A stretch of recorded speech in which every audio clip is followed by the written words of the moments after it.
السلام علیکم ورحمۃ اللہ وبرکاتہ۔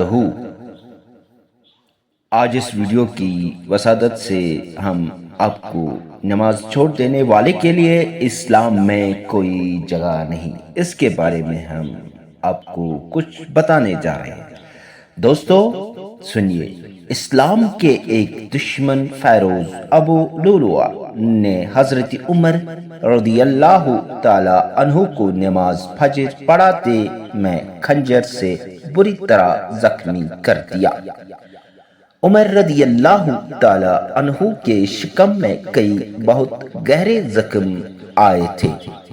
انہیں گھر لے جایا گیا، وہ صدمے سے بے ہوش ہو گئے تھے اور ایسا معلوم ہوتا تھا کہ وہ اسی وقت فوت ہو جائیں گے، لیکن جب انہیں ہوش آیا تو انہوں نے اپنے چاروں طرف نظر ڈالی اور کہا، صلا اے اللہ! نماز چھوڑ دینے والے کے لیے اسلام میں کوئی جگہ نہیں ہے۔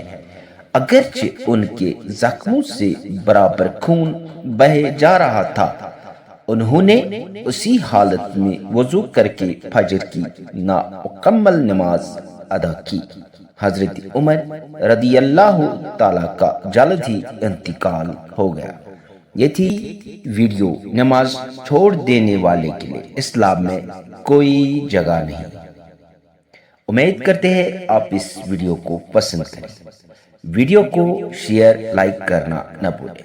اس چینل پہ نئے ہو تو سبسکرائب کرنا نہ بھولیں۔ ملتے ہیں اگلے اور ایک ویڈیو کے ساتھ، رہیے اللہ کے حوالے۔ خدا حافظ۔